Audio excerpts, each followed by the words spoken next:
and the man on the moon, 2/3 of the surface of our own planet remains unexplored. We know almost nothing about what lies beneath the surface of those vast oceans which gird the land on every hand. And the story of ocean, truly one of the strongest and most ancient of the Titans, points to the psychic growth and development of nearly all the peoples of the earth. Because different nations in different climates and under different conditions have had various experiences of the sea, the legendary and mythology is highly diversified. Yet wherever we have the rise of great cycles of myth, wherever the hero stories come down to us, they are some way related to the mystery of oceans. So first of all, let us try to sense something of what our remote ancestors thought about the sea. For out of their thinking has come much that has influenced our personal psychology of life. The old legends are gone, but the memories in our subconscious linger on. And probably will till the end of our times. The ocean was regarded as a great and wonderful mystery. The man walking along the shore of the sea followed the narrow path of his existence. On the one hand, the land which he had explored, which had become his habitation. And on the other hand, the sea, the very waves of which licked at his feet and seemed to be trying to pull him back into the ocean. So man existed on this little strip of land between the known and the unknown. The ocean was the unknown. It became the symbol of everything that was strange, incomprehensible, and thought. It was the source. Many things that man needed. It became part of his food supply. It became a road for his navigation. Yet with it all, he could only live on the surface of it. Therefore, in a mysterious and wonderful way, the ocean became a symbol of man himself, a creature that could live only on the surface of himself, a creature who, plunging into his own unknown, his own internal, fell into a psychosis from which he has never really recovered. Man does not dare to turn inward, for here is another universe, another world with its own peoples and its own existences. A world where he cannot live very easily because he is a creature of the air. He is an air breather. The sea is the home of the water breathers.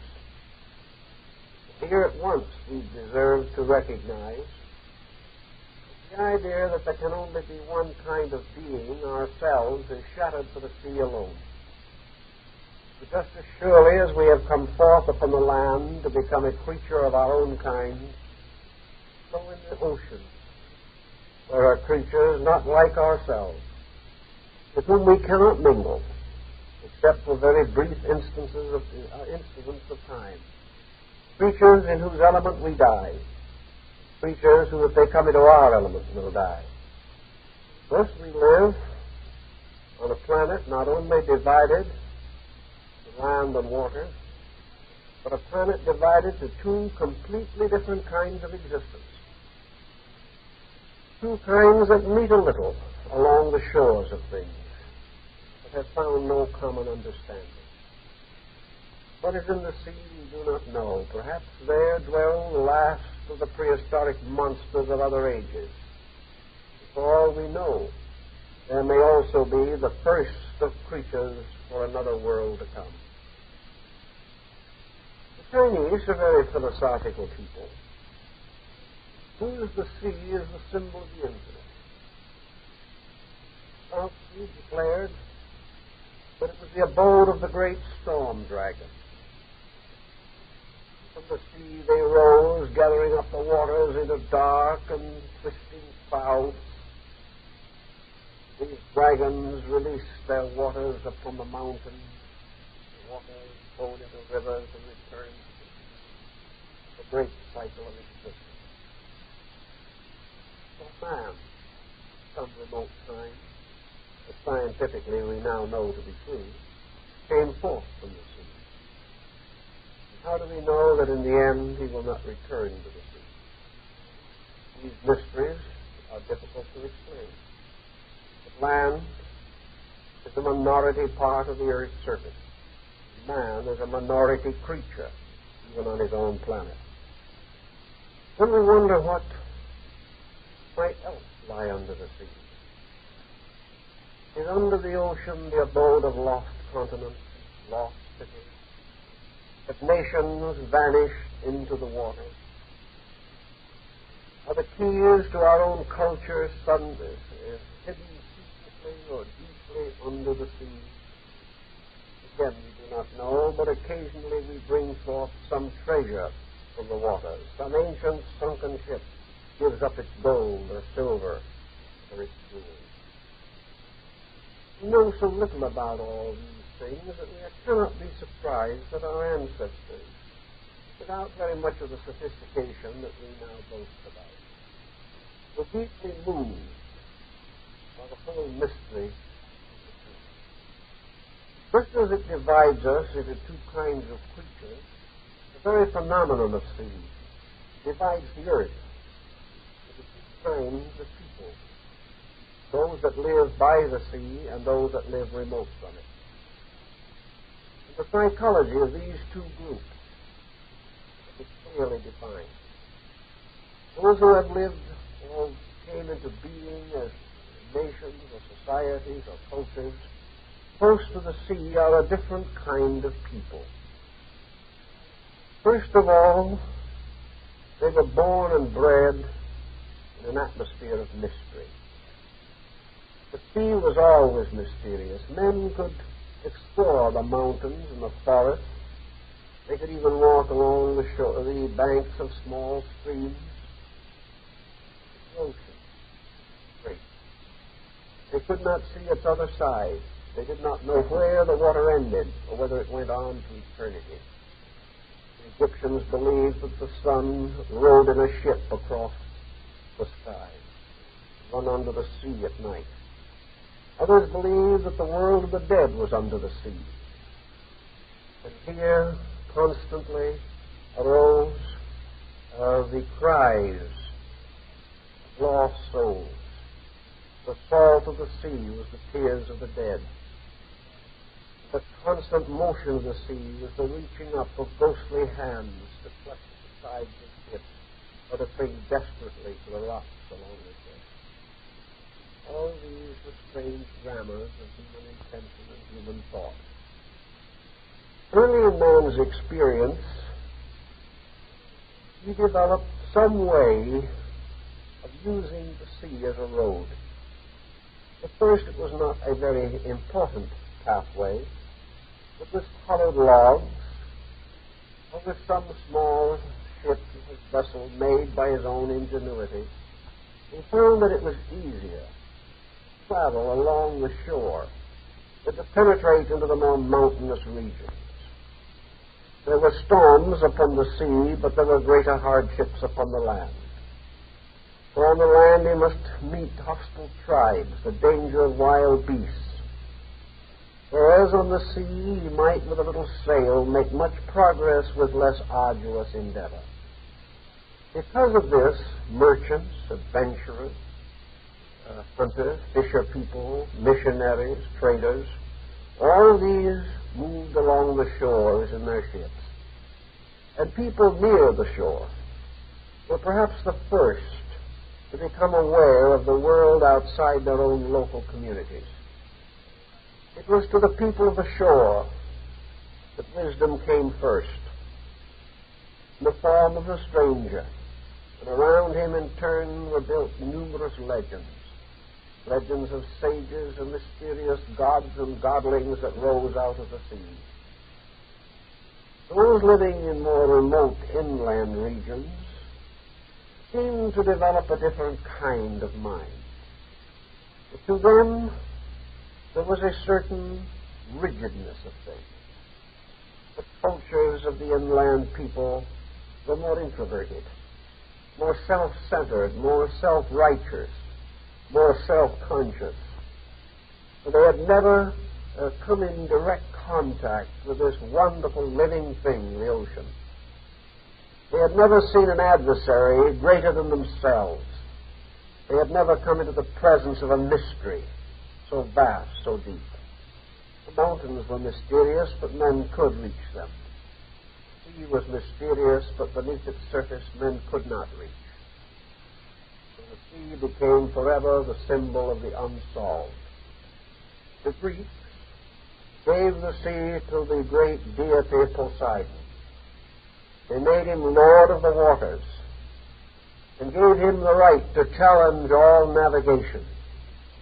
The great challenge that he gave to Ulysses is so well set forth in Homer's poem. The terrible journey of Ulysses to his own far distant native land. Harassed by the sea, endangered by the strange creatures along the shores and of the islands and rocky places, monsters, but constantly attacking little ships. So the story of Ulysses is the story of a man of the sea going home. A story that has been repeated countless times in the factual history of mankind. The story of a man against the sea. The sea was the source of great pain to those who lived close to it. For the fisher people especially. The sea is the source of life and the cause of death.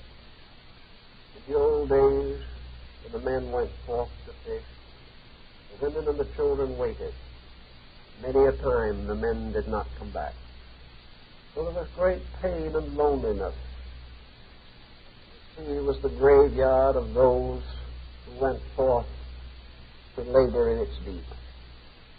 And the seafaring man, frightened of the sea, yet bewitched by its mystery, assumes as matter of course that when the end of his time shall come, he will be buried at sea, as so many others have been. Thus the sea has had many meanings and many values to different people. In Buddhism, the sea has been likened to nirvana, the infinite reality, the strange, wonderful depth which has the laws of its own kind. And that of man which is human cannot live in the sea. And that which belongs to the sea cannot come to men. There is a strange wall dividing them, one from the other. A wall that you cannot see. A wall that is like the Shinto gate. A door from here to there. A door from something to something else. And no wall between. The sea, therefore, was not only the source of our physical existence as creatures, but the source of our spiritual existence, the great sea of life itself. The sea that was full of seeds of living things. The sea that was the great supplier of moisture, of water, that made everything fertile. The sea that was filled with monocellular organisms that gradually evolved and unfolded until some of these organisms came forth upon the earth to become men. All this mystery of the sea, and with so little equipment to labor with this mystery. Yet other peoples, even the Buddhists themselves, who made the sea the symbol of their ultimate and infinite condition, So in this also the mystery of illusion. The sea was like a vast mirror. The sea was a strange, uncertain thing, forever moving, never the same. It was something which moved and also remained.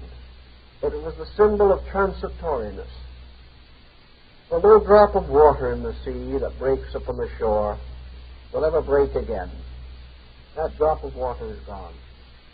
The streams with their waters stand for men to watch, but the water is never twice the same. So the sea became to many people the restless motion of man himself, the never to be quiet part of the human soul, drawn by the tides of fancy and illusion as the ocean by the moon. Man is never still, ever impatient, ever ambitious, ever breaking his own waves against the shores of the inevitable, always ending upon the rocks of ultimate dissolution. The sea, therefore, was a symbol of pain, a symbol of endless sorrow, a symbol of forever dyingness, a struggle against a reality that is so real or so wonderful that no vanity of man can assail it. The sea is the ever-changing in the midst of the never-changing. The sea is the agony of motion against the infinite quiet of eternal peace. Somehow this peace seems to be in the sky, the storm in the sea. Wherever we have had great spiritual leaders in the world, they have been close to the sea. They have been men of the sea. They have represented the various interpretations which have been given to it. Jesus speaking from a boat in the Sea of Galilee. Jesus walking on the waters, bidding the storm to be quiet, and the storm was still. Now, this is a mysterious symbol of the victory of consciousness over the uncertainties, the unrealities, the continuous tempests of the deep which rock men's souls from some strange secret source within themselves. Then we have old Daruma, the Zen monk, walking across the Sea of China on a tea leaf. We have the deity Kannan, rising in vision from the ocean to protect her worshipper. Kannan riding on a single petal of a lotus, quieting the storm. The same deity reaching forth her hand to stop the tempest that threatened the survival of her believers. Always deities have been close to the sea. Most of the great sages have used the sea in their parables and in their legends and in their stories. Many claim to have come from far places, from beyond the sea, to bring the light and truth and wisdom to mankind. Such was the feathered serpent of Mexico. Such also was the Chaldean Dagon rising from the ocean to become the lawgiver in the valley of the Euphrates. The great Fuhi rising from the Sea of China gave to these people their wisdom and their knowledge. So the seamen were very important. The great Chinese Hindu cycle of things, the world always ends with a universal deluge. At the end, oblivion takes over, as in the story of the Ark of Noah. The tempests rise and the sea rises and the earth is covered. The good man in his little ship floats upon the surface of the deep, whereas in India, with the tow rope of his vessel held by the god Vishnu. Everywhere the sea has to do with the night of the gods, when oblivion falls upon the deep. The tree of life is gnawed through by the worms of mortality, as in the Nordic myths, and Yggdrasil, the great tree, falls into oblivion, into the great flaming ocean. All these legends show different reactions of man to the perpetual mystery of the unknown. It somehow has always been deeply is considered in terms of water. The holy water, the water of purification, the tank of purification in the Hindu temple and the Muslim mosque. All these things have to do with the mystery of seed, the mystery of purification, something to do with the mystery of origin and destiny, of life and of death. With many different legends and myths and attitudes, we must finally come to the conclusion that, in large, the sea has become a symbol of that part of man which is within himself and which he cannot reach, that part which he cannot understand. He fears to enter into himself lest he drown in his own introversion. He seems to feel it better to remain on the surface. And yet the mystics of old have told of the pearl of great price that was hid in the midst and depths of the sea, and the truth seeker who dived into the depths of the ocean to regain this priceless pearl and brought it to the surface again. Thus truth, wisdom, all man needs to know, including the secret of his own immortality, lies somewhere in the depths of ocean, the ocean of himself, the ocean of his own continually moving existence, this endless cycle of causes and effects which like tides and waves sweep on through space. All these different figures and symbols and emblems have a bearing upon our historic perspective, our philosophic perspective about ourselves and every other living thing. The islands of Yamato, the land of the dragonfly that we now call Japan, rise out of ocean. They are like a little scattering of land coming from the great sea. And it is said in the very beginning of things that God's caused a bridge to arise in the sky. And standing on this bridge, they reached down the point of a spear into the midst of ocean. And lifting up the spear, they found on the point of it a little mud that had come from the bottom of the ocean. And this mud they dropped on the surface of the water, and it became the islands of Japan. It was a very old story. It's found in the Kojiki, the record of ancient things. These islands really are almost like beautiful jewels set in a great ocean.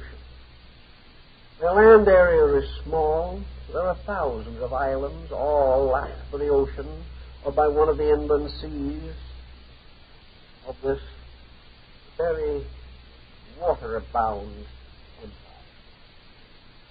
So these people would naturally be very close to the sea in their thinking.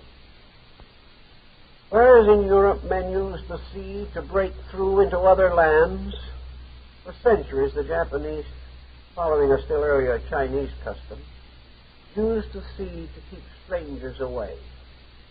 Somewhere long before this happened, the sea gained another formidable aspect.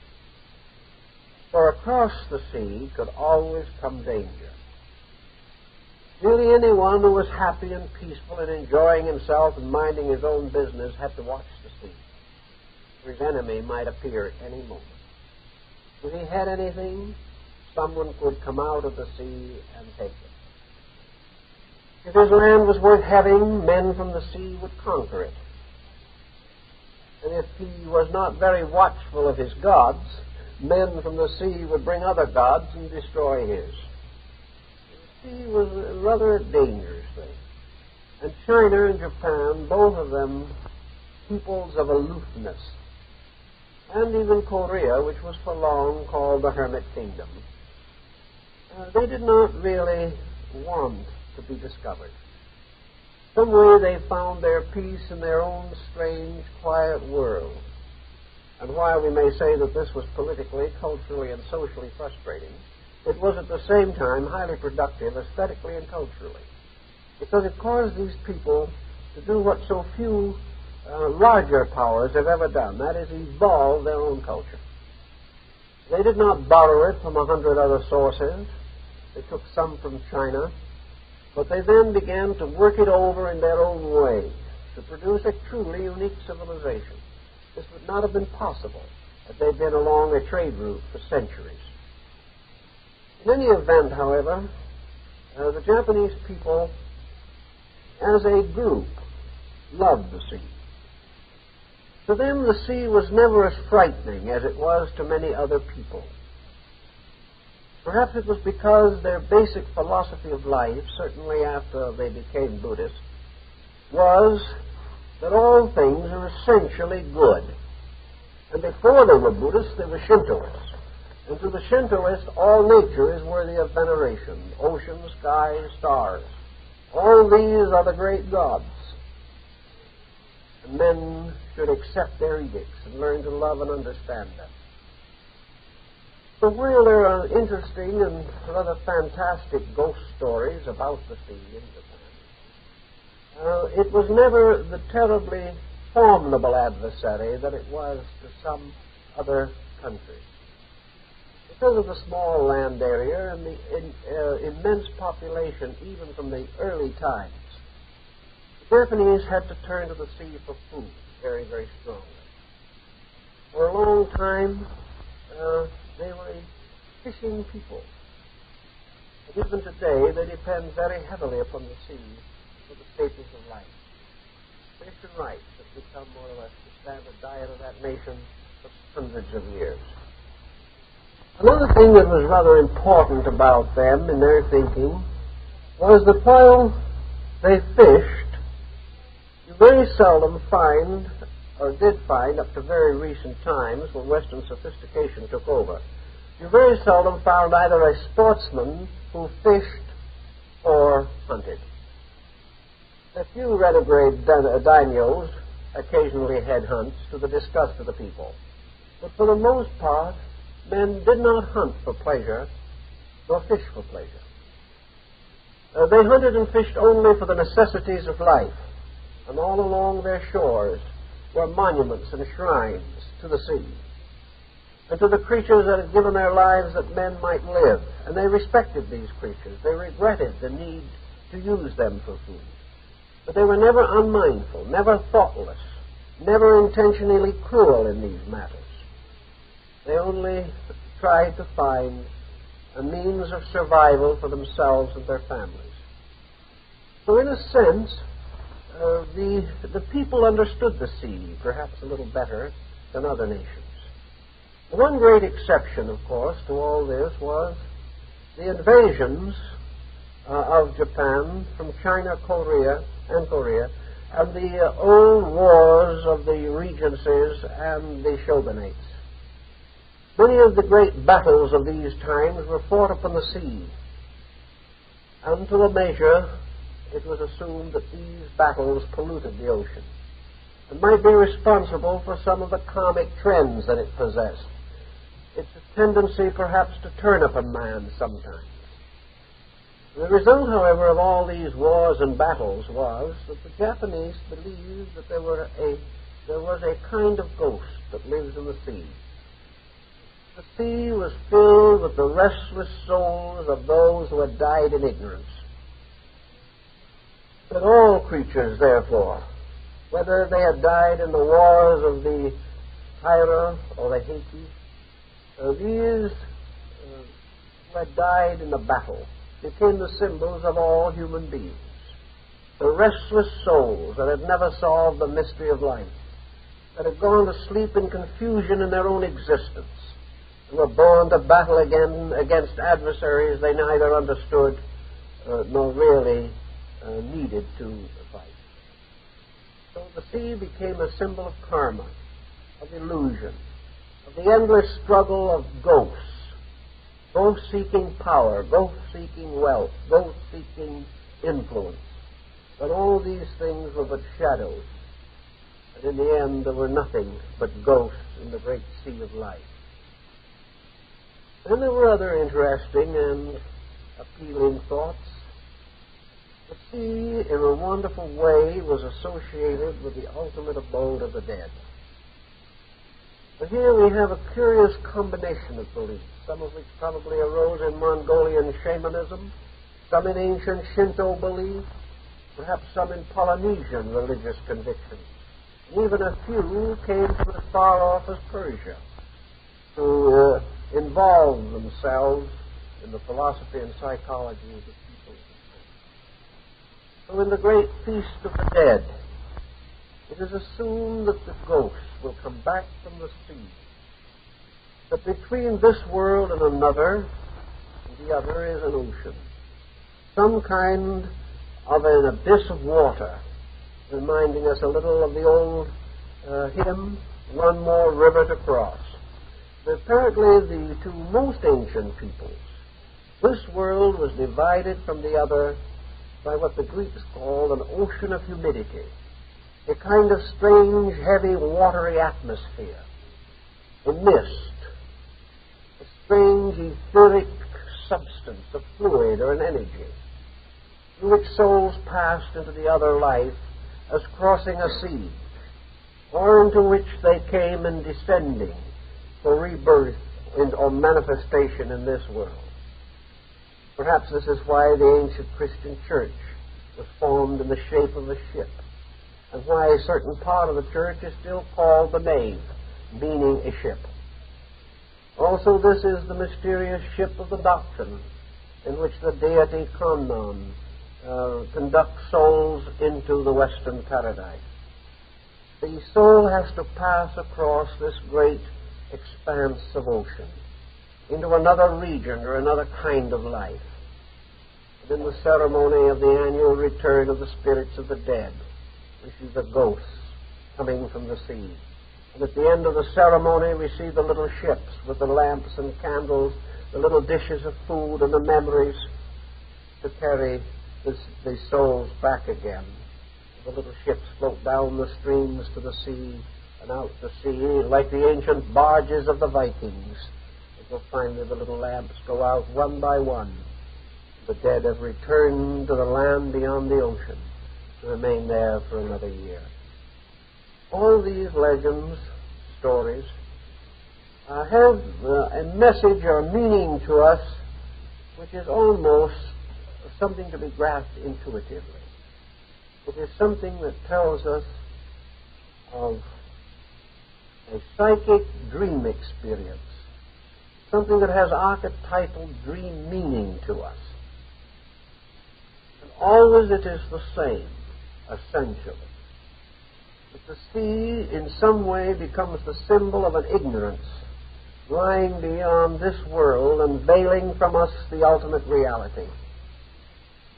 The sea is our uncertainty. In uncertainty we live, and in uncertainty we die, but we pass into uncertainty. And all this changing, shifting picture of things that cannot ever be quite so seem to suggest the mirroring of the sea, the Maya of illusion, the symbol of water, the same Maya or Mara, however, which becomes the parent of prophets. For out of the uncertainties of life, man gains the courage to seek the realities. Now, there are many wonderful legends about the sea among the Japanese people. We want to say something at this time about Urashima Taro, the fisher boy. This is a story which could come from any one of 100 different nations. No one seems to know just where it originated. It is perhaps the oldest legend among the Japanese people. And yet it has passed through so many forms and variations that 100 plays could be built upon the versions of it. It returns and mingles and combines its forces with every other legend, practically, of the long sleepers that we have in the world, and they are countless. Urashima Taro was a fisher boy. And of course, in the legend, we are assured that all of the parts of the story are true. Wonderfully and inevitably true. We know they are true because our ancestors have told us these stories and have received them in turn from their ancestors, to the dawn of things. And when things come down for hundreds of generations, they must be true. No one knows where they started from. No one cares. They are part of a folklore, a great legendary. So because this young man, this fisherman, was a good, honorable person, he paid homage to the gods of the streams and the mountains. He was kind, but he was like the story we just mentioned. He and his family and his people depended upon the sea for life. So in his crazy little boat that bounced around on the waves, he was fishing quietly along when there was a very powerful tug on his fish line. And of course, a tug like that might mean a great fish which would be food for the whole village. So in great excitement, the fisherman pulled in on his line. But it soon became evident that he had not caught a fish at all. What he had caught instead was a great tortoise. Now this tortoise, of course, was a symbol of a great antiquity. In the Japanese form, the tortoise appears to be covered with a long fur. On the back of its shell, it seems to have a long beard. But this beard is really seaweed and other things that have grown to the shell. So the tortoise is very wise, for he is given the length of age of 1,000 years. And he is the sage of the sea. He is the wise man of ocean. He is the wise man of ocean because he has built from within himself his own protection, which is the great symbol of the truly wise. Furthermore, he is a man of prudence. For in danger he retires into himself until the danger passes. And this again is a sign of great erudition. So the tortoise is not just another member of the aquatic family. He is the great sage. He is the Ahat of the deep. And sometimes, according to ancient traditions, he may ascend to the estate of a bodhisattva. For there were bodhisattvas among the turtles. They were very wise and very noble and very great.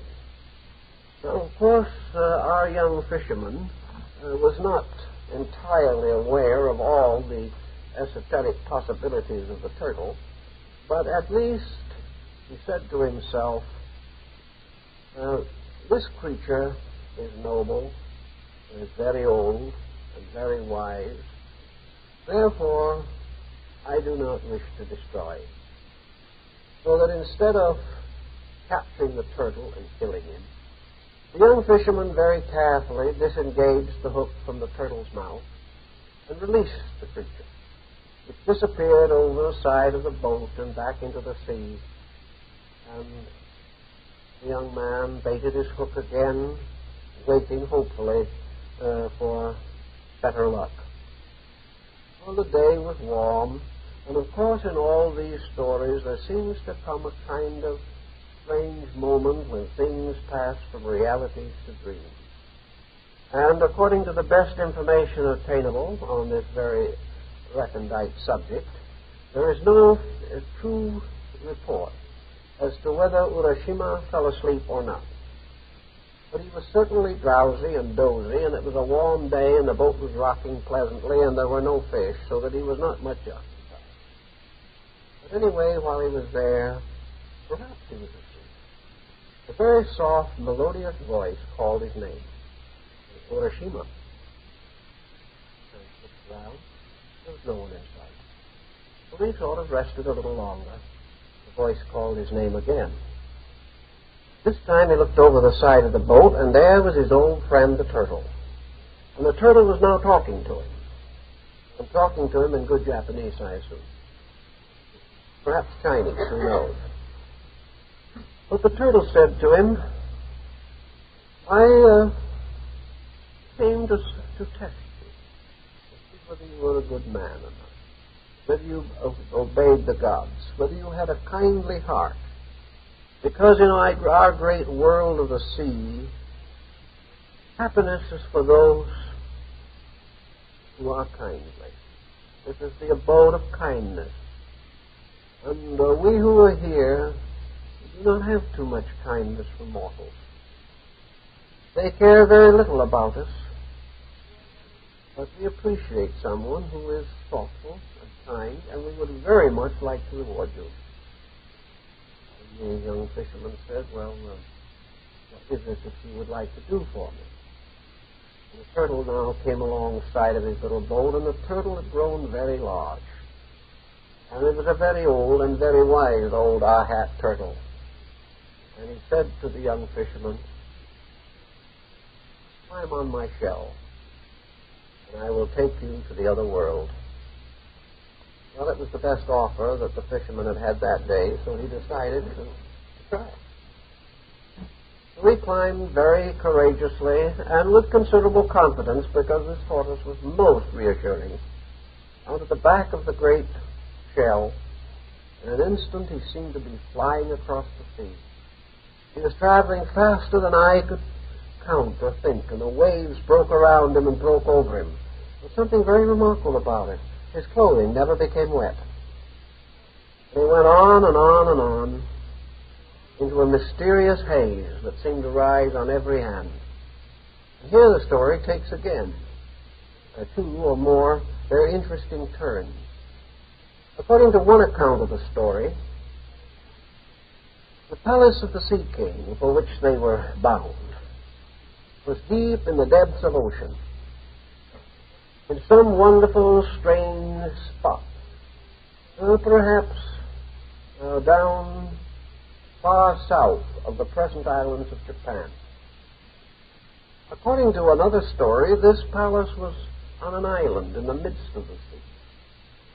And you have your choice as to this particular solution.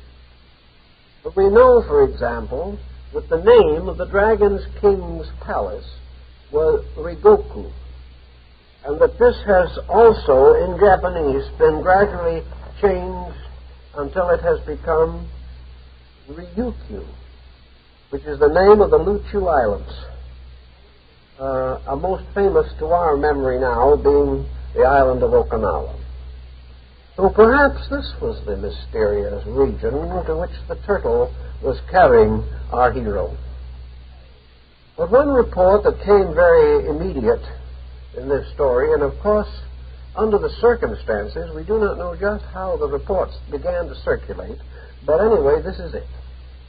That as they went further and further into this mysterious and wonderful region of the sea, they came to the place where all the seasons met.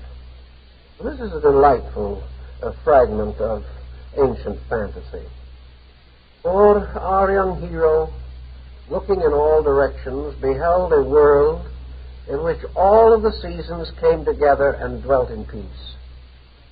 To the north of him flowed down the great snows and glaciers and frozen lands. To the south of him came forth and rose in glory the wonderful lands of summer, with flowers and trees and meadows and beautiful living things. To the east of him was the spring, with the cherry blossoms and the plum blossoms and the first flowers of spring. And to the west of him was the autumn, with the autumn leaves falling from the trees. And all of these regions came together to where he stood, and he was surrounded by all the glory of the seasons of the world. This particular little touch is more or less unique. We don't find anything quite parallel to it in the mythology of other peoples. Perhaps it arose from the extraordinary nature worship of the Japanese. They probably would regard a place where they could enjoy all four seasons at once as little less than paradise itself. When our young sailorman reached the shores of this magic land, whether it was down below the sea or in some strange island, there is this contradiction. The story says that the creatures of this place came forth to greet him. And according to one account, they were radiant and beautiful beings, bringing flowers and gifts and all kinds of wonderful things. And to another account, they were all creatures of the sea, And in these creatures, they were partly human, almost like mermaids and things of that nature. And they were dressed in ceremonial robes over their fishes' bodies, and they carried armfuls of the fruit and flowers of the sea. In any event, they were a very friendly and wonderful people. And through the intercession of the great tortoise and all these kindly people, a young fisherman was brought into the palace of the Sea King. Now, this was a palace such as the world had never seen before. A palace of glory and light and beauty. A palace in which everything sang and everything was filled with happiness. And whether it was beneath the sea, as one account tells, or in some pleasant airy region, the story is essentially the same in spirit. Here everything was in fantasy. Everything was beyond any question of human limitation. Here was a world of universal happiness, a world of wonderful wisdom, ruled over by the great King of the Sea. Now, this King of the Sea had a ravishingly beautiful daughter. And here our story takes a romantic turn. Otohime was the daughter. And she was the most beautiful creature of the entire sea. Now, here it would look as though our story would be better when located on dry land, because it would be a little difficult to picture some of the accounts of this magnificent princess in her bridal robes and in all the glory of the court, resembling a highly costumed dolphin or something of that nature. So, but anyway, the story says that she was radiantly beautiful. And she was the one who had sent the great turtle out into the sea to test and seek for a suitable husband, because she wanted to find someone who belonged to the world of mortals. And she wanted to find the person who was kind and thoughtful and generous. And she had used the turtle to achieve her insight into the young man's disposition. Orishima was, of course, greatly pleased at the prospect of being adopted into the family. And he had no great objections to offer, so there were the wonderful nuptials in the great palace, and the young fisherman was united forever with the daughter of the Sea King. And the nuptials were finally consummated with the exchange of the 9 cups of sake. There was great banqueting, musicians, wonderful things happened. And the young man settled down to the joys of a world where the seasons always blend, where there is no night, where there is no sorrow, there is no death. But we begin to sense something that resembles some of the other paradisical myths of the old world. We are in this mysterious phantom region of infinite delight, a delight perhaps like that of Eden's garden before the fall. Now, Urashima remained in this land for 3 years. And then there awakened in him the great longing to return to the human world. And it was a rather critical situation, because he left an old father and mother behind him. He did not know whether they knew he was alive or not.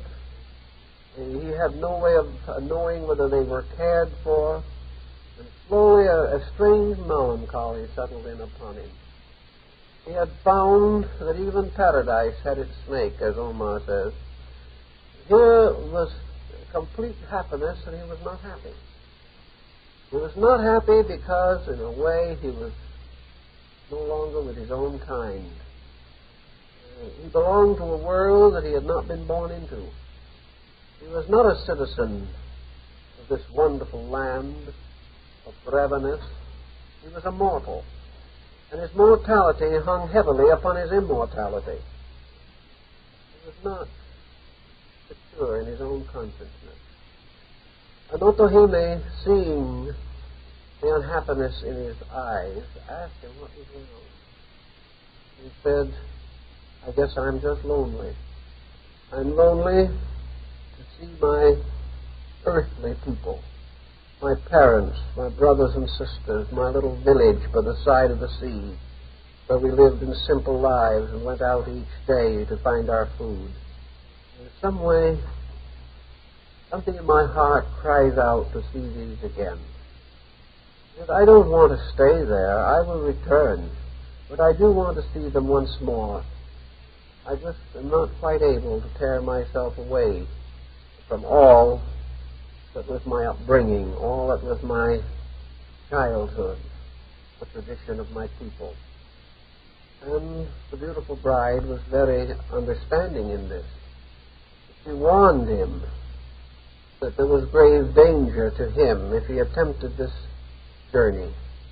But when he finally said, I can't help it, I must go, I have to go, I'm torn in such a way that my heart is so heavy that there is no happiness for me.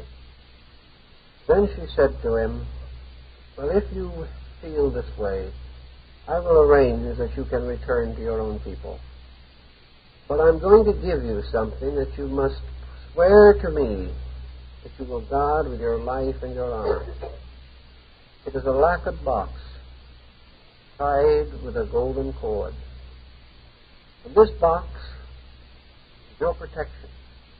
But under no condition, at any time, must you open it. For if you open it, all is lost. But as long as you do not open it, you can return again to the land where the seasons come together. So again the sage old tortoise appeared out of the sea, and in a little while the fisherman was riding back with the speed of light across the ocean.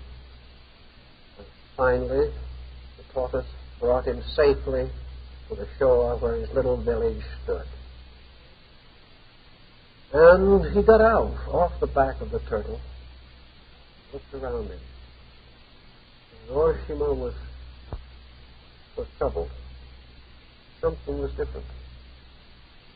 The Shinto temple was there on the hill. It was not in the same place. The little houses were different. The stream ran down to the water. And there were the boats of the fishermen, but the boats were different. And he went up the beach and went to the house of his parents. There was no house there. And he wandered about looking for familiar faces.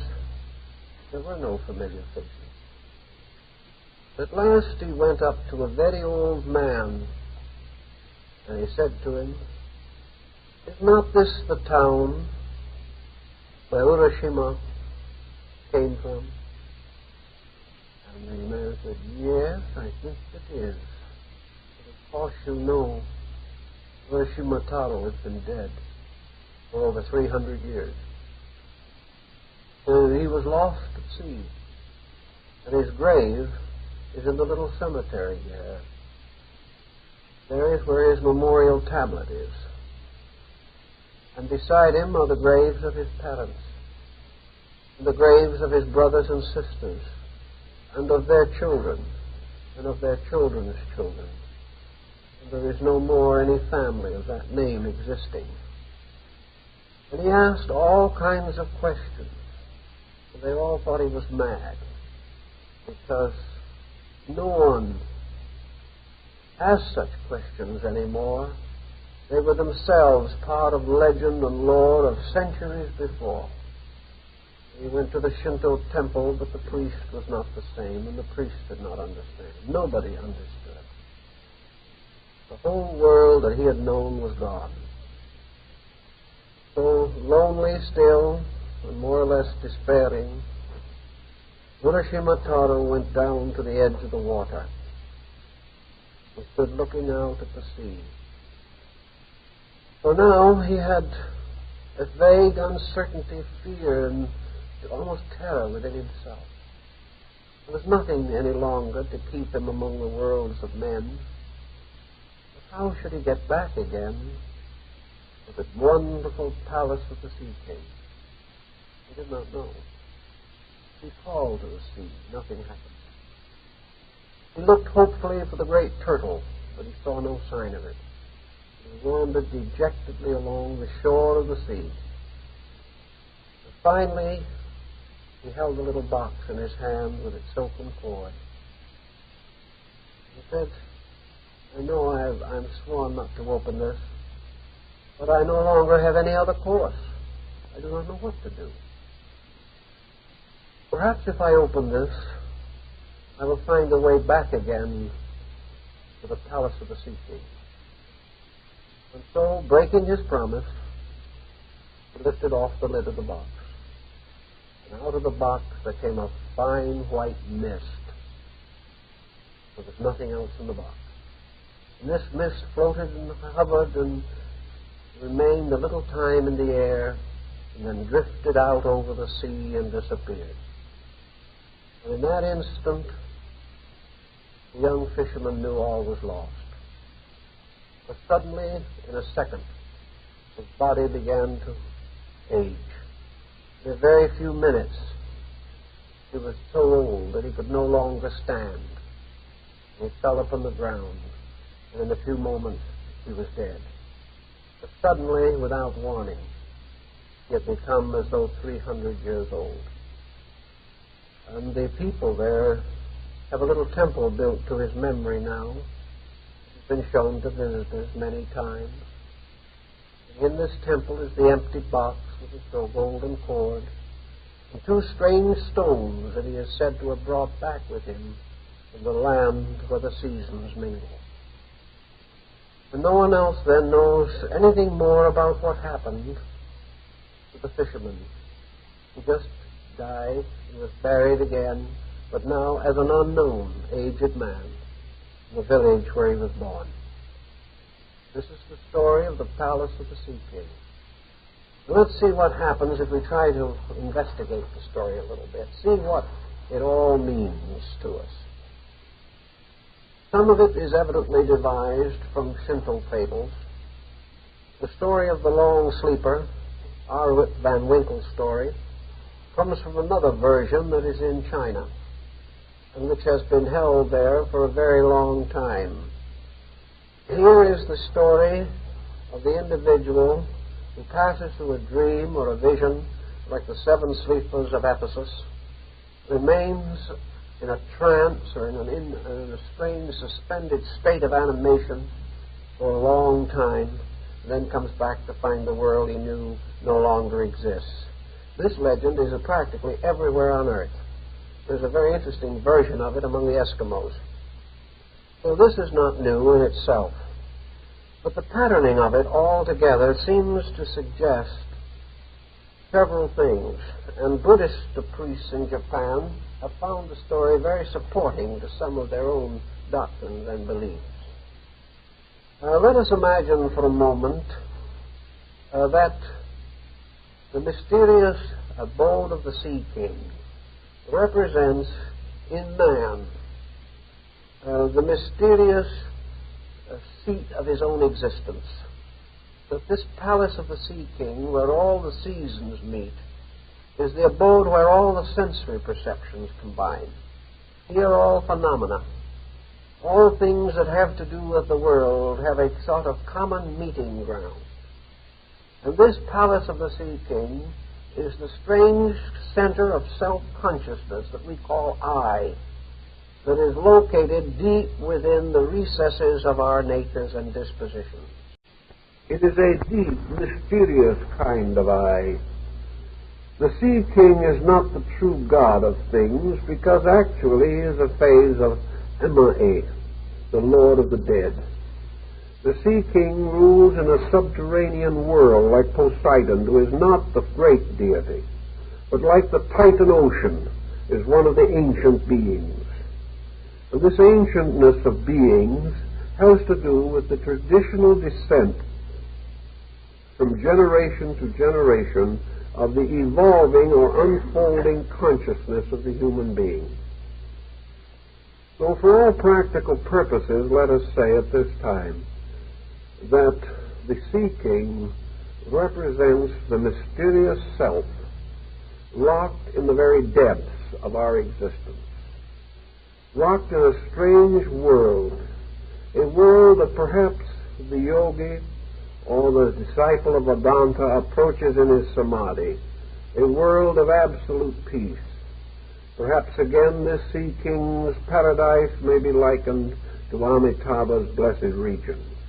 Anyway, it is the abode of the evening calm within man, the abode of utter quietude to be achieved by meditation, by the strange doctrines of Zen, by the mysterious rites and rituals of Tantra and Shingon and Tendai, all the magic of the eternal stillness of great peace within man.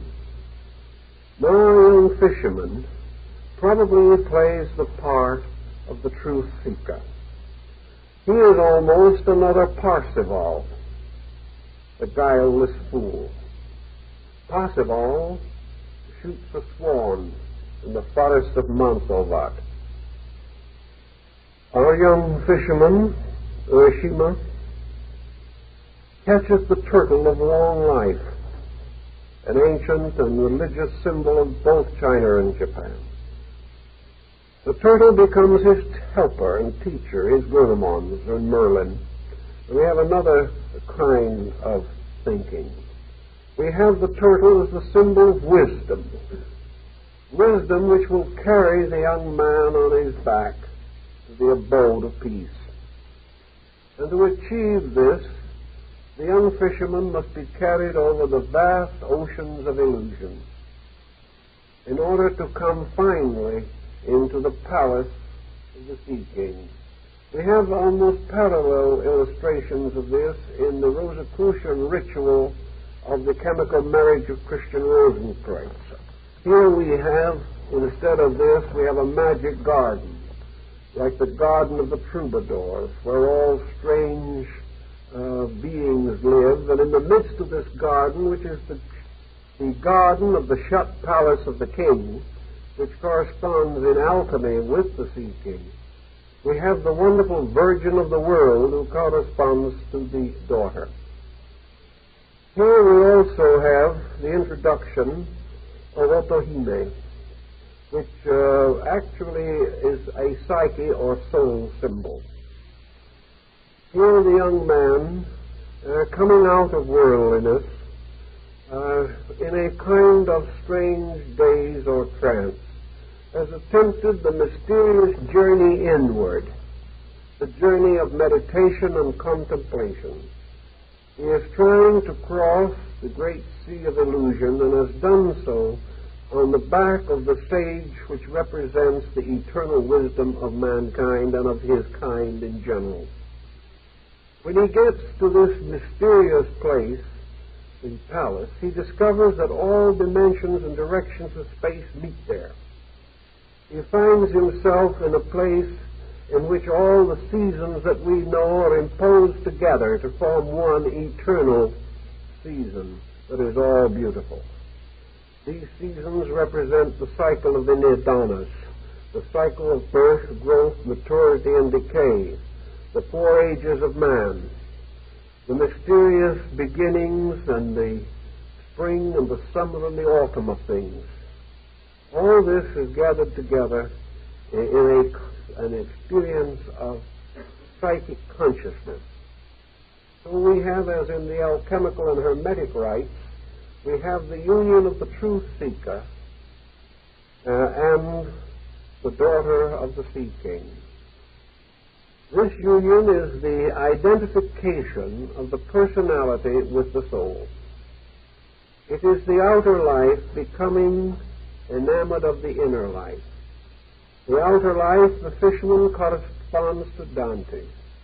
The inner life to Beatrice, who became the great psychic inspiration of his existence. And we know that the historical Beatrice was only a phantom of the psychic mysticism which Dante built around the concept. So we find the outer person united in strange ritual and ceremony to the conscious soul. And there, having attained a psychic initiation or a psychic liberation, we find the self more or less identified with the objects of the self. But now something of a rather insidious nature seems to step into this little drama. The individual within himself finds in a strange way that this spiritual experience does not satisfy him. What he has failed to do is to recognize that his aspiration has not overcome the limitation of himself. He is like St. Paul, who would, whenever he would do good, evil was nigh unto him. This aspiration of the individual was not strong enough to raise him completely above the limitations of his human perspective. He longed to be one with truth, but he was bound to the old ways of things, perhaps by the pressure of an ancient karmic tie. For the little village and his parents and his brothers and sisters and his neighbors and their fishing ships were all symbols of attachment. Attachment to mortality. Attachment to physical existence. And the Buddhist explains this very simply, that the individual, while given this glorious vision of possibility, was still bound by the inability to live free of the attachment of the mortal state. It is as though for a second he had glimpsed a universal mystery. The mystery closed in again, and darkness resulted, and he fell back upon his own humanity. So the Buddhist would simply say that this person had a mystical experience, that this mystical experience was not strong enough to bind him completely to eternity.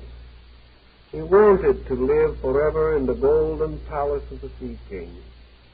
He wanted to live forever in the love of his own soul and have an immortal existence beyond birth and death.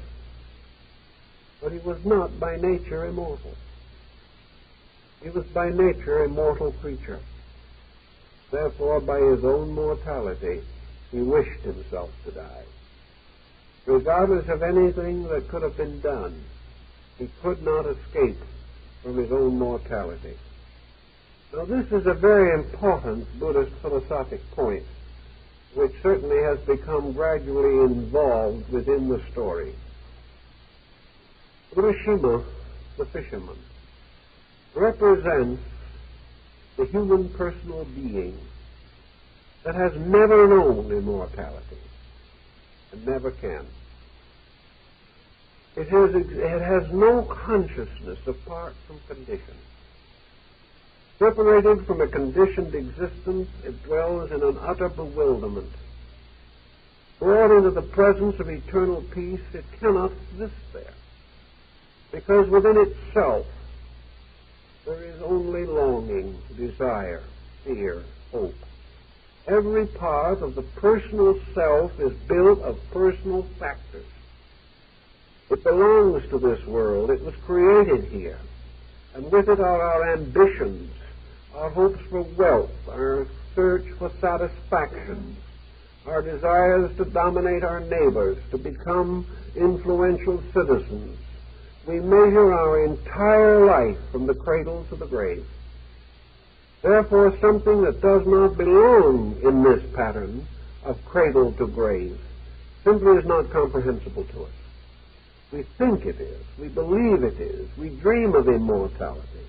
But even heaven will become a hell if the creature that inhabits it is bound by karma to its own ignorance. This is part of one of the ancient sutras of the great king, where it tells clearly that the individual can only be happy when he is totally united within his own being. Wherever there is stress or striving, division, a divided allegiance, the individual is torn. And wherever there is illusion, there is division. Wherever the individual mistakes the common world for the eternal world and tries to live in both, he falls into the disaster of the fisher lad. So because of this fact that he cannot fully experience that which is not of his own nature, we have a reverse here of the European story of Undine. In Undine, it is the nymph, the water nymph, that cannot adjust.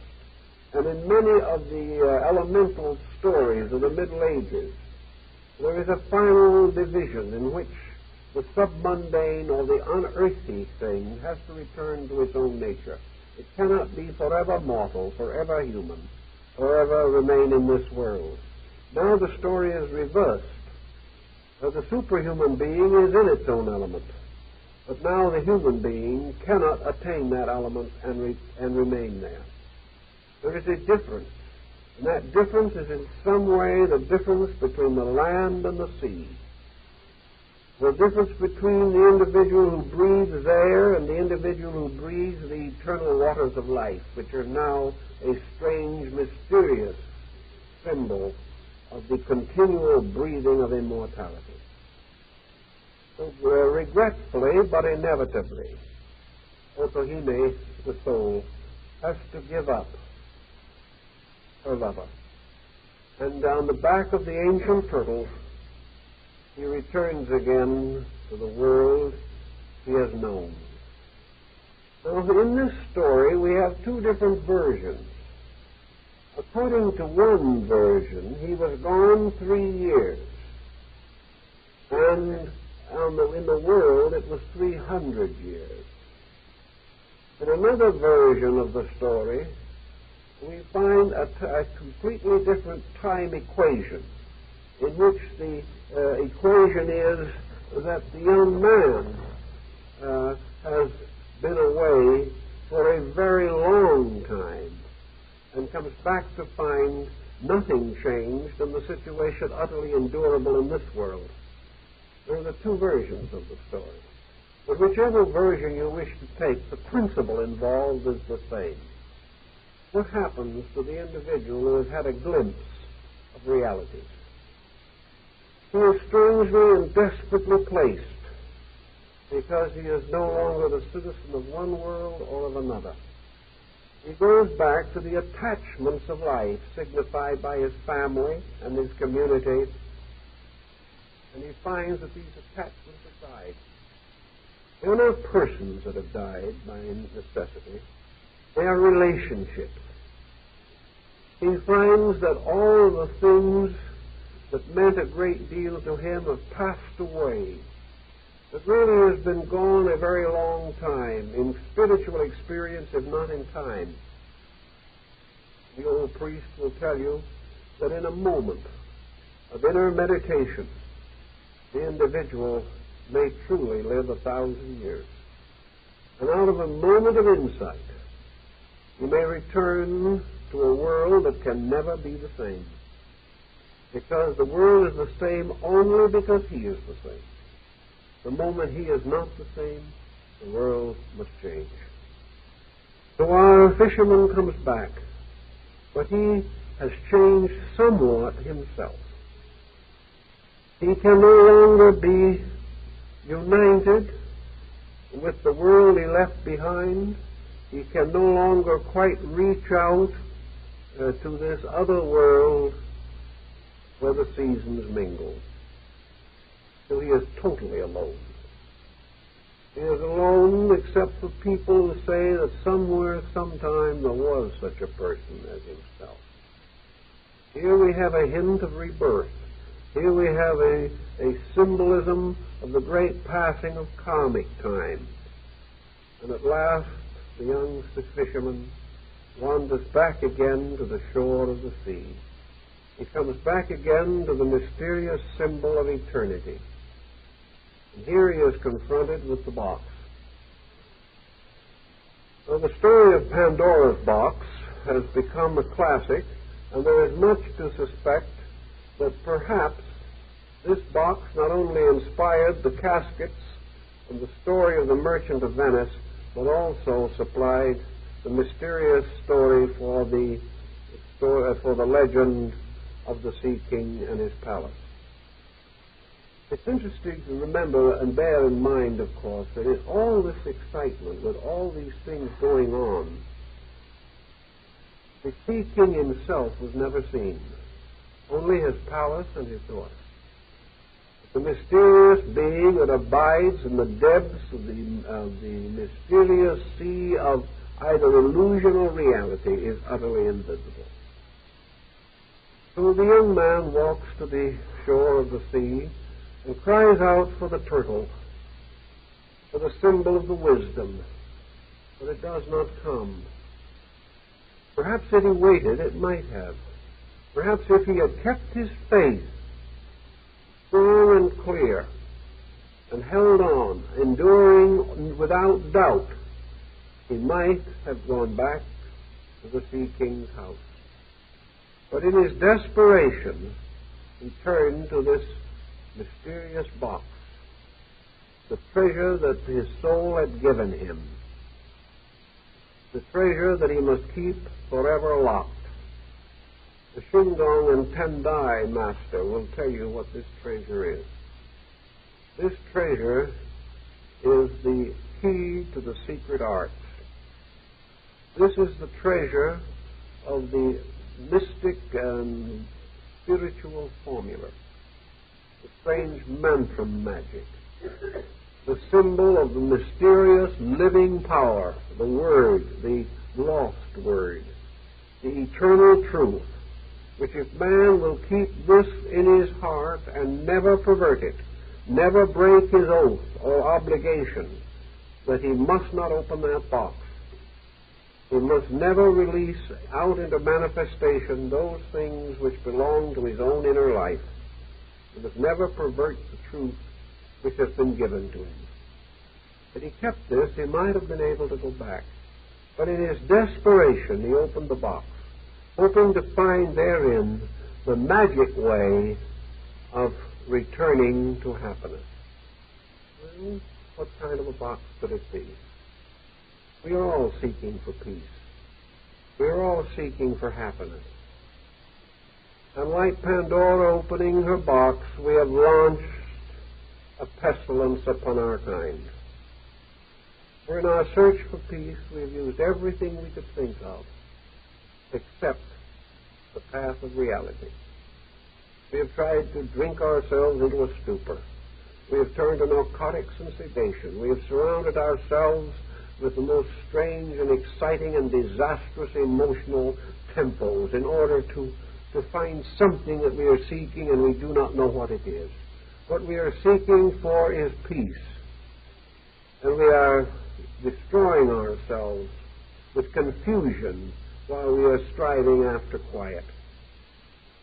In any event, the release of this secret thing, of this breaking of the primary obligation to be true to truth, to be true to the soul and all that it stands for, to be true to the psychic wisdom that has been granted, brings Urashima back suddenly, back to the old world which he has left.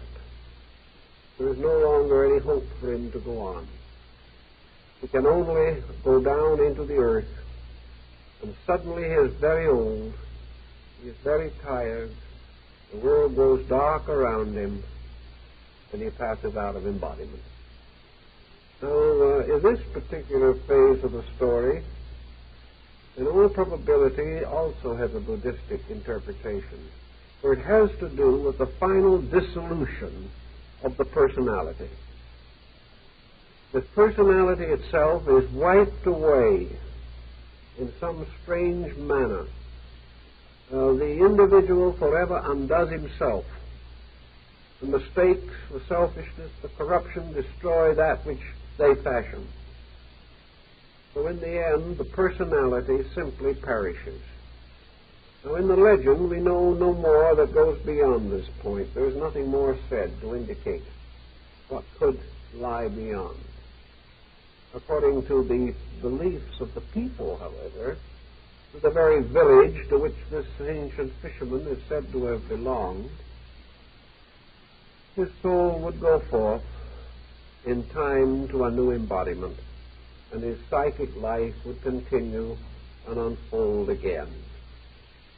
But the mysterious happening that occurred at that particular time would not be repeated, because in that particular experience something happened that was very interesting. Buddhism and Shintoism would both explain it something in this way. The whole vision represented a psychic happening, a dream, which occurred within Urashima himself. It was never anything but an inner experience. The palace of the Sea King was in himself. Everything was a matter of attitude. Everything was a matter of belief or conviction. The whole universe, the ocean, and all that is in it is in man. For it can never mean anything to man except what it does mean to man. Every part of man is interpreted by himself. His consciousness can only mean what it does because he interprets it that way. An enemy is only an enemy because man himself creates that enemy. Another man is only a friend because we create that friend. And it is true also in the Buddhist belief, where these people say, if there were no man, there would be no Buddha. The Buddha, the symbol of the most complete enlightenment of man, is man's symbol of his own enlightenment. Everything originates in man. It is man locked within the instrument of his own interpretation, trying to explain beyond the circumference of himself, and always forced to fall back upon himself for the very substance of his interpretation. He has no other source. So our whole drama is a drama of man's interpretation of a situation or a condition. The sea is man's ignorance, his partial knowledge. That knowledge which is often more painful than a lie. Because in this sea, the individual lives by half-truths. And these half-truths have the very substance of death in them. And in his little boat, which is itself grotesquely fashioned, this boat might be his own individuality by which he isolates himself from the sea, for without that he would drown in himself. For there is no other place he can drown. The sea is in himself. In any event, as he is there comes out of the subconsciousness of himself the wisdom animal, the Ahat, the Lohan, the Senin, the mysterious powers which man himself fashions. But what are these powers? They are the touches of intuition, by means of which he suddenly has a glimpse beyond himself. In Buddhism, all emotions are divisible into two kinds: those that arise in illusion and those that arise in reality. All that arise in illusion must die. All that arise in reality increase as illusion dies. A good example of an emotion arising in illusion is ambition, because it has no substance. It can never be a reality. It can never be more than emotion, a transitoriness, fame for a day, reward for a moment, and then silence. As opposed to this, we say that appreciation is an emotion arising from reality. But the greater we become in truth, the more we appreciate. The more we overcome ignorance, the more we appreciate. Therefore, as we grow, appreciation and understanding mingle to make us better. Therefore, it is an emotion that arises out of reality itself. And we are permitted 4 emotions arising out of reality. In a sense, our friend the turtle signifies this intuitive emotion of reality. It is wisdom, which must always increase as ignorance ceases. So man within himself has a moment of intuitional insight. Out of the depths of his own psyche arises a dream experience of aspiration, a dream experience of his seeking to be free from the dream itself. A man dreaming that he dreams, and then trying to dream that he awakes from the dream. A compound dream, one within another. And in this mysterious inner dream within the other dream, as in Hamlet, the play within the play, he is taken to the home of the Sea King. He is taken into the most distant and marvelous part of himself. And for a moment he experiences the absolute transcendency of equilibrium. He finds what the yogic exercise of samadhi produces. For as one of the old scriptures of Buddhism says, he experiences the nirvana. It's the complete suspension of all that is not good.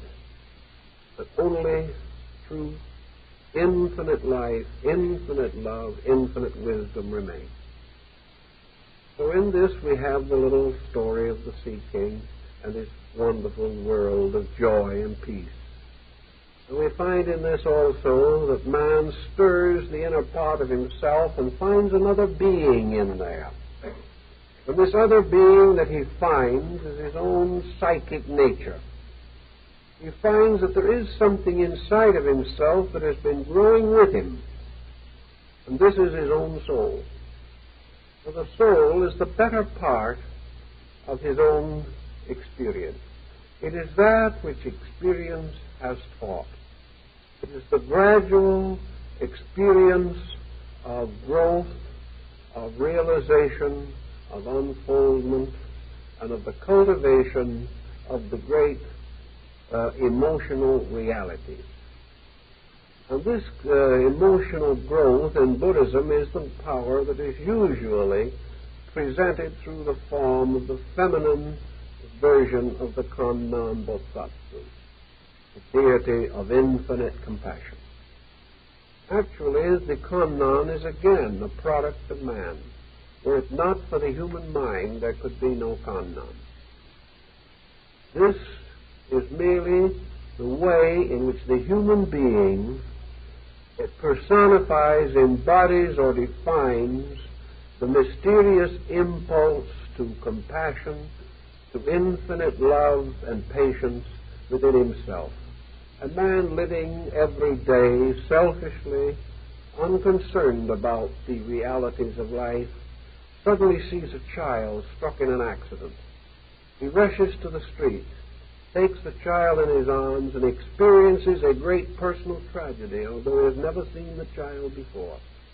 In that moment, his only thought is to help that child, to bring peace to it, to help to find a quick remedy, take it to the nearest doctor, find the hospital. And at the same time, a great hurt is in his own heart. He has great pity, although he has not previously experienced it. And then, of course, the Buddhist faith, this means that in that moment, this man is experiencing the mysterious, subtle, internal emotion of the Bodhisattva Jizo, the pity for the little one. All these arise in the person, and the person finds his own symbolic vestments for them, just as the Christian sees in the vision of Christ that arises in his life, the symbol of the absolute sacrifice of a great and noble being for the reformation and restoration of mankind. So all these are symbols arising in the individual. And in his inner dream, within a dream, the little fisherman finds at last, theoretically, that which he seeks. He has everything. But he's in a strange conflict, because he has everything, but he is not everything himself.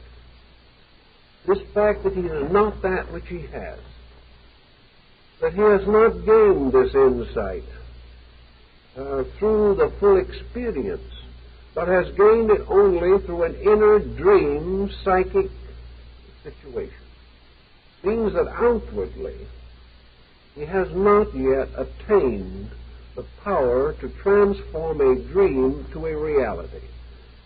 But there is this moment in the mysticism of the East where perhaps the dream takes over, where the individual one moment says, I am dreaming, and in this next moment, he is the dream. He has stepped through the mysterious Tory gate, the gate where there is no wall. And the reality has changed places with the unreality. And the dreamer has now only the power to dream back upon what he previously thought was real, and that has now become unreal. But in this story of our little fisherman, this situation does not follow through. He is unable, actually, within his own psychic experience, to hold the attitude that he really wants to hold. This is explained very well in the stories of the Arhats. For in the stories of these saintly persons, there was this tremendous struggle to the final attainment of liberation from worldliness. For it is only by that liberation that our hero could be free from the longing to go back to the village. The Arhat is the one who has finally achieved this perfect detachment, so that subconsciously he is attached, not just consciously. He may say, I will never go back, but in his consciousness he may be dying of loneliness and wanting to go back. So the change has to be in consciousness, or else it is not real. It doesn't change the psychic integration of the person. And in this instance, the young man had to go back. And going back was really nothing more than re-entering into the realm of objective attachments, objective realities. He had had experience of another kind, but to him it was a dream. He was never able to make the change which would have made his village the dream, and the temple of the Sea King the reality. He was not able to repolarize his own relation to the dream. Now, in Buddhism, this is a very simple problem, essentially, because it doesn't make any difference which way you polarize it. It is still a dream. The palace of the Sea King has no more reality than the village you left by the shore of the sea, but no less. Therefore, you are divided between two kinds of unreality. The unreality of mortality and the unreality of immortality. You are suspended between them.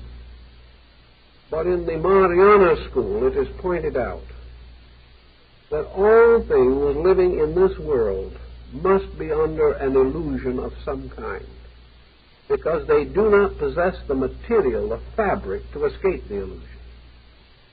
But they have a choice. They can be under a beautiful dream or a terrible dream.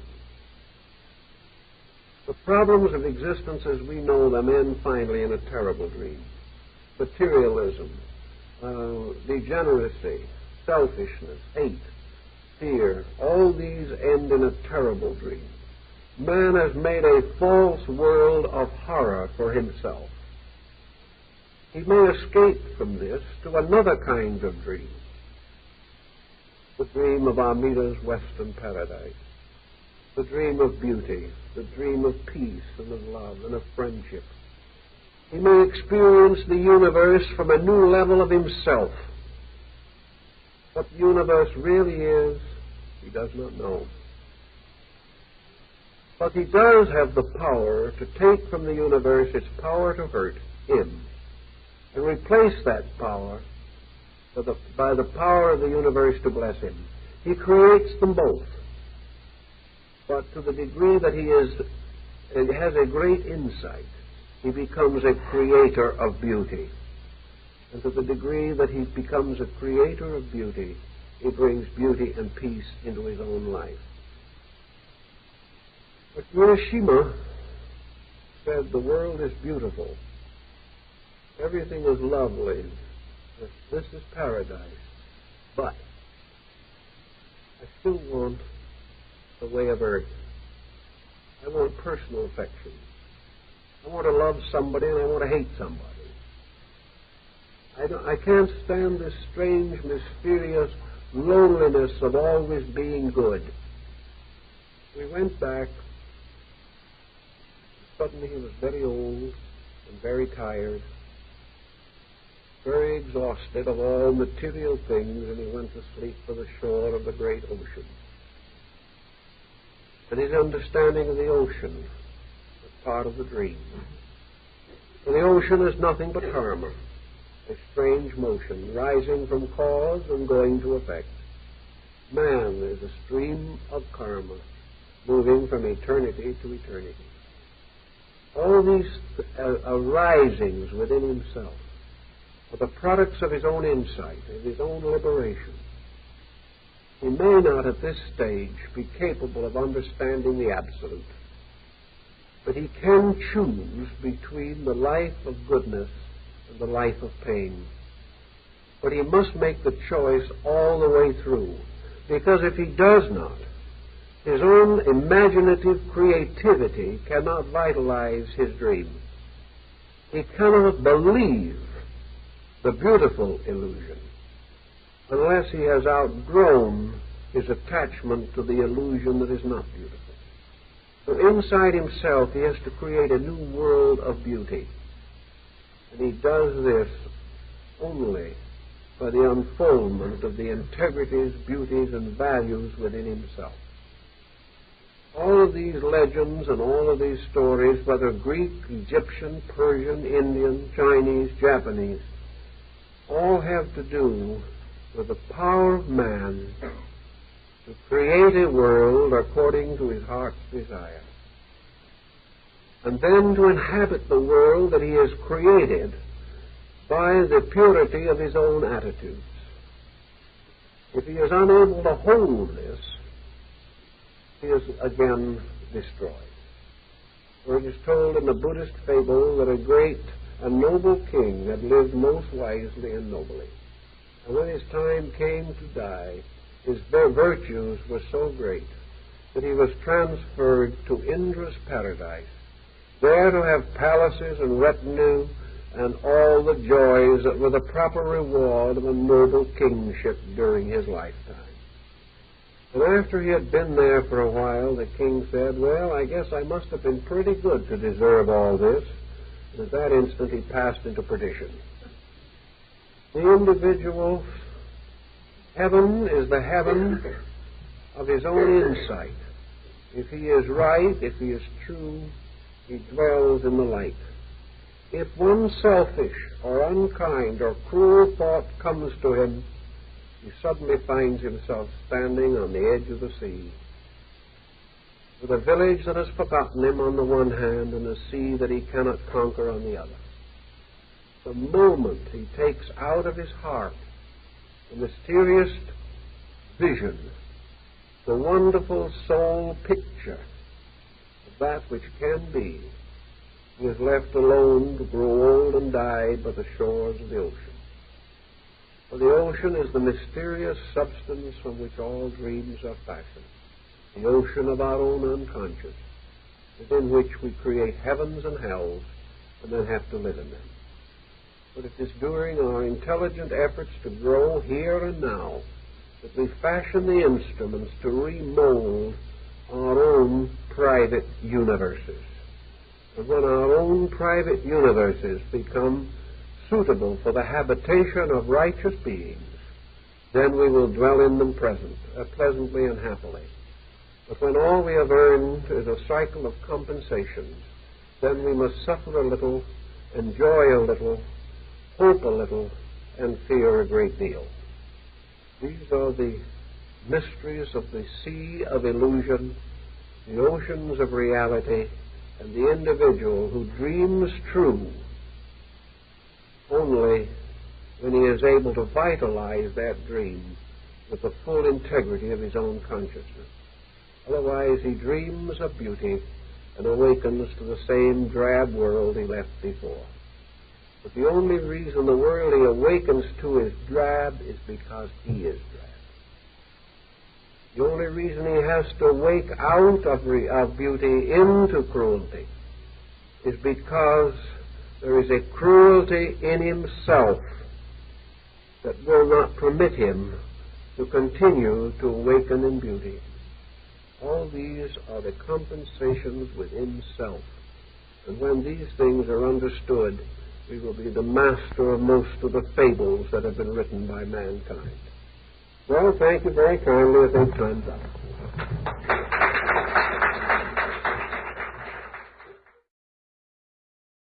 One from the other. A wall that you cannot see. A wall that is like the Shinto gate. A door from here to there. A door from something to something else. And no wall between.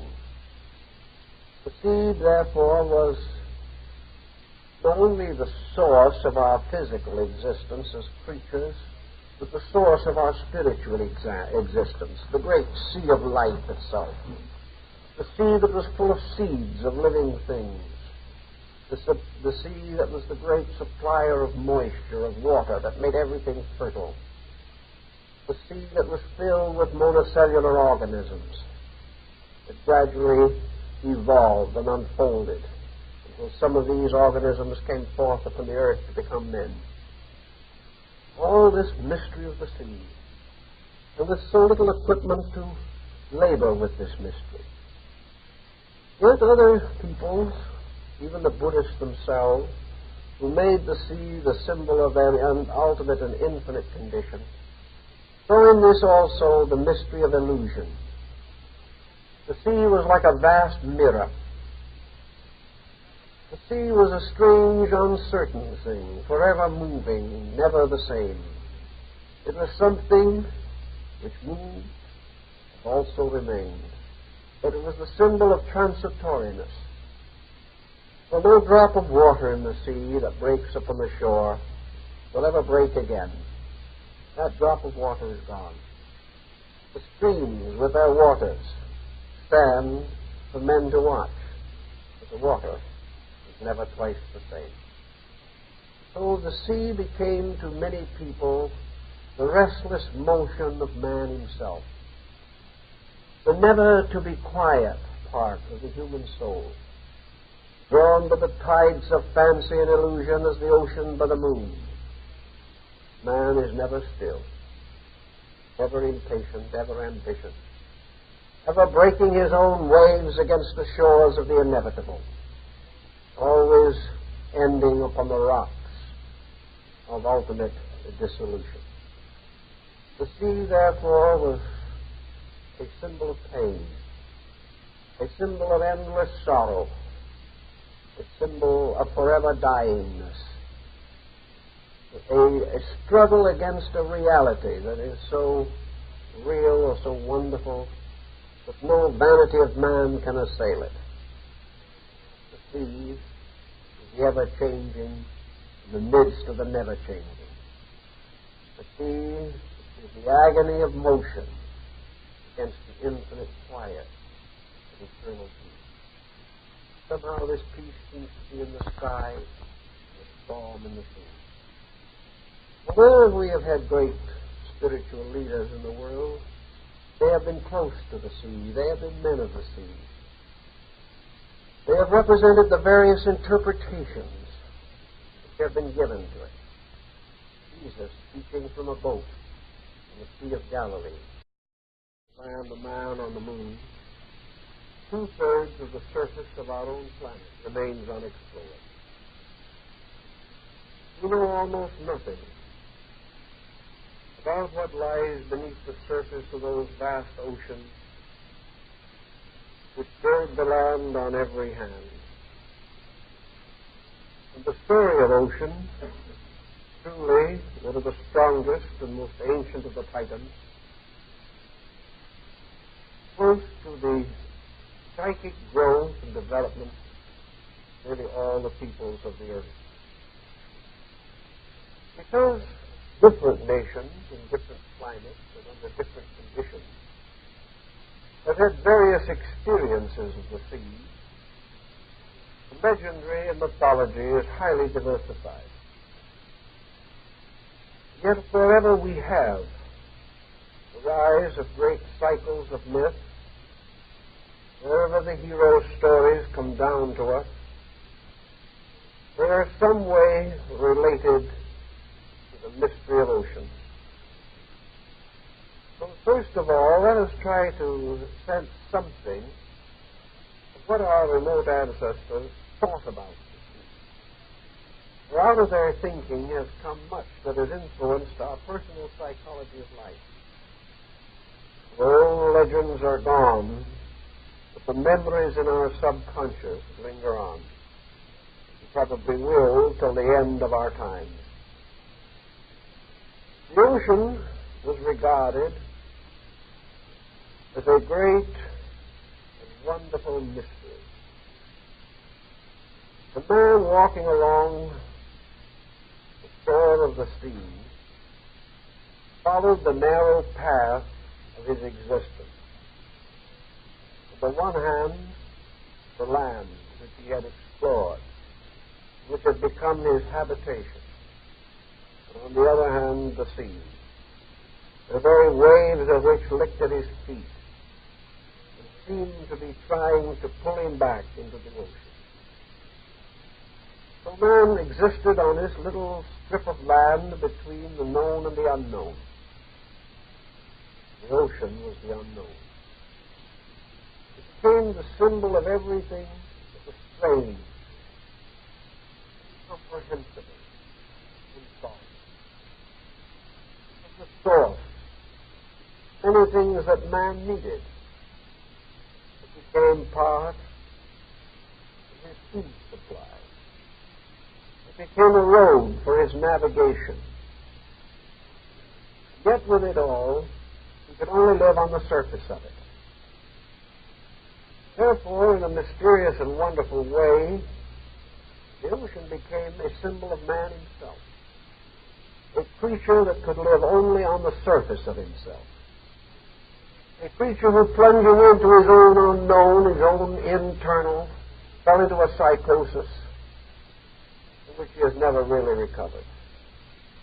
Man does not dare to turn inward, for here is another universe, another world with its own peoples and its own existences. A world where he cannot live very easily because he is a creature of the air. He is an air breather. The sea is the home of the water breathers. Here at once we deserve to recognize the idea that there can only be one kind of being, ourselves, is shattered for the sea alone. But just as surely as we have come forth upon the land to become a creature of our own kind, so in the ocean there are creatures not like ourselves, with whom we cannot mingle, except for very brief incidents of time. Creatures in whose element we die. Creatures who, if they come into our element, will die. Thus we live on a planet not only divided to land and water, but a planet divided to two completely different kinds of existence. Two kinds that meet a little along the shores of things, but have found no common understanding. What is in the sea we do not know. Perhaps there dwell the last of the prehistoric monsters of other ages. For all we know, there may also be the first of creatures for another world to come. The Chinese are very philosophical people. whose the sea is the symbol of the infinite. Prophecy declared that it was the abode of the great storm dragon. From the sea they rose, gathering up the waters into dark and twisting clouds. These dragons released their waters upon the mountains. The waters flowed into rivers and returned to the great cycle of existence. For man, some remote time, as scientifically we now know to be true, came forth from the sea. And how do we know that in the end he will not return to the sea? These mysteries are difficult to explain. But land is a minority part of the earth's surface. Man is a minority creature, even on his own planet. Then we wonder what might else lie under the sea. Is under the ocean the abode of lost continents, lost cities? Have nations vanished into the water? Are the keys to our own culture hidden secretly or deeply under the sea? Again, we do not know, but occasionally we bring forth some treasure from the waters. Some ancient sunken ship gives up its gold or silver or its jewels. We know so little about all these things that we cannot be surprised that our ancestors, those living in more remote inland regions, seem to develop a different kind of mind. To them, there was a certain rigidness of things.